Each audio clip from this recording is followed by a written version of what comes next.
Hello friends, അപ്പോൾ എല്ലാവർക്കും ഒരു പുതിയ വീഡിയോയിലേക്ക് സ്വാഗതം. ഇന്നത്തെ വീഡിയോ എന്ന് പറഞ്ഞു കഴിഞ്ഞാൽ കയ്യിൽ കുരുത്തോല ഇരിക്കണ കാണുമ്പോൾ നമുക്ക് മനസ്സിലാവും. നമ്മളിപ്പോൾ പള്ളിയിൽ പോയിട്ട് തിരിച്ചു വന്നിരിക്കുകയാണ്. അപ്പോൾ എല്ലാവർക്കും ആദ്യം തന്നെ ഓശാന ഞായറാഴ്ച ആശംസകൾ നേർന്നുകൊള്ളുന്നു. ഇന്നത്തെ നമ്മുടെ വീഡിയോ എന്ന് പറഞ്ഞാൽ നമ്മൾ ഈ ഓശാനിലെ കുരുത്തോല കൊണ്ട് നമ്മളൊരു കുരിശാണ് ചെയ്തെടുക്കാനായിട്ട് പോകുന്നത്. അതാണ് നമ്മുടെ ഇന്നത്തെ വീഡിയോ. നമുക്ക് ഞായറാഴ്ച കുരുത്തോല കിട്ടിക്കഴിയുമ്പോൾ ഫസ്റ്റ് പരിപാടി എന്ന് പറഞ്ഞു കഴിഞ്ഞാൽ ആരുടെ ഏറ്റവും നല്ല കുരുത്തോല അല്ലെങ്കിൽ എന്താണ് കുരുത്തോല ചെയ്യാൻ പറ്റുക എന്നൊക്കെ പറഞ്ഞിട്ട് പള്ളിയിൽ ഇരിക്കുമ്പോൾ തന്നെ ഭയങ്കര വലിയ പരിപാടിയൊക്കെ ആയിരുന്നു ചെറുപ്പത്തിൽ.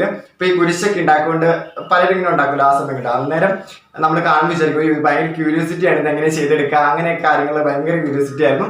അപ്പോൾ ആ ക്യൂരിയോസിറ്റിയാണ് ബാക്കി നിങ്ങൾക്ക് പലർക്കും കാണും എങ്ങനെയാണ് ചെയ്തെടുക്കുക എന്നുള്ള സംശയം കാണും. അപ്പോൾ അതാണ് നമ്മൾ ഇന്നത്തെ വീഡിയോയുടെ ക്ലിയർ ചെയ്യാനായിട്ട് പോകുന്നത്. ഇന്നപ്പോൾ നമ്മൾ കുരുത്തോല കൊണ്ട് ഒരു കുരിശാണ് ചെയ്തെടുക്കാനായിട്ട് പോകുന്നത്. നമുക്ക് എവിടെയെങ്കിലും വെക്കാനോ അല്ലെങ്കിൽ നമ്മുടെ കാറിലൊക്കെ തൂക്കിയിടാൻ പാകത്തിനുള്ള കുരുത്തോല കൊണ്ടുള്ള കുരിശാണ് ചെയ്തെടുക്കാനായിട്ട് പോകുന്നത്.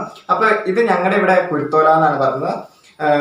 വേറെ എവിടെയെങ്കിലും പല പേരുകളുണ്ടോ എന്നൊന്നും അറിയില്ല. അപ്പൊ ഏതെങ്കിലും പേരുകളുണ്ടെങ്കിൽ നിങ്ങൾ താഴെ കമന്റ് ചെയ്യാനായിട്ട് മറക്കണ്ട. അപ്പൊ നമ്മുടെ ഇന്നത്തെ വീഡിയോ എന്ന് പറഞ്ഞാൽ നമ്മൾ ഈ കുരുത്തോല കൊണ്ട് കുരിശുണ്ടാക്കുന്നതാണ്. അപ്പൊ നമുക്ക് നേരെ വീഡിയോയിലേക്ക് പോവാം.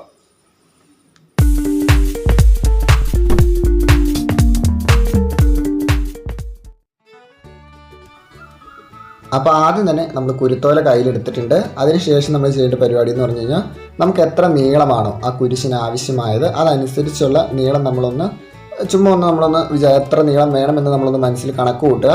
അതനുസരിച്ച് വേണം നമ്മൾ ബാക്കിയുള്ളത് മടക്കി കൊടുക്കാനൊക്കെ ആയിട്ട്. നമ്മളപ്പോൾ എത്ര നീളമാണോ ഉദ്ദേശിച്ചിരിക്കുന്നത് അതിൻ്റെ അവിടെ വെച്ച് നമ്മൾ പതുക്കെ ഒന്ന് മടക്കി കൊടുക്കുകയാണ് ചെയ്യുന്നത്. മടക്കിയിട്ട് ഒന്ന് പതുക്കെ ഒന്ന് പ്രസ് ചെയ്ത് കഴിഞ്ഞാൽ കറക്റ്റ് അവിടെ ആ ഒടിഞ്ഞ് ഇരിക്കുകയും കൂടി ചെയ്യും. പതുക്കെ ഒന്ന് പ്രസ് ചെയ്താൽ മതി. ഈർക്കിലായതുകൊണ്ട് കറക്റ്റായിട്ട് ആ ഒടിയുകയും ചെയ്യും കേട്ടോ. അപ്പോൾ കറക്റ്റായിട്ട് നമ്മൾ അവിടെ അങ്ങ് മടക്കി കൊടുക്കുകയാണ് ചെയ്തത്. അതിനുശേഷം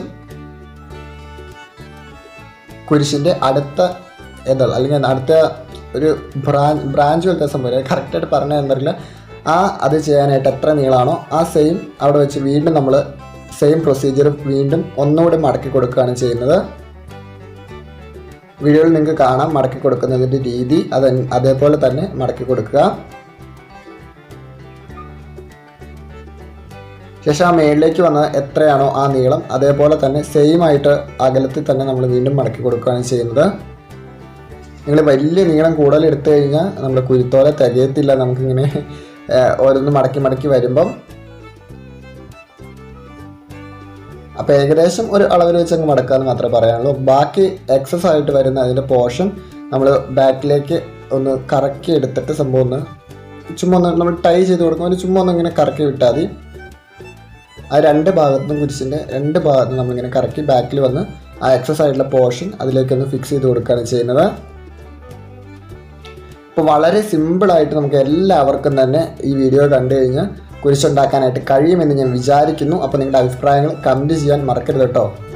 നമ്മളപ്പോൾ ആ എക്സസ് ആയിട്ടുള്ള പോർഷൻ ആ കുരുത്തോലയുടെ ബാക്ക് വശത്ത് നമ്മൾ ഒന്ന് ഇത് ചെയ്ത് കൊടുക്കുന്നു, അത്രമാത്രം. അതിനകത്തേക്കൊന്ന് ടക്ക് ചെയ്ത് കൊടുക്കുന്നു.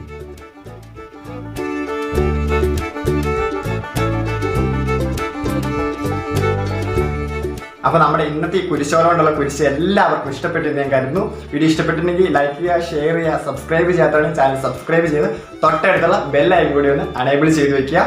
അപ്പോൾ എല്ലാവർക്കും ഒരിക്കൽ കൂടി ഓശാന ഞായറാഴ്ച ആശംസകൾ നേർന്നുകൊണ്ട് നിർത്തുന്നു. This is Linit signing off from tech and blog safari.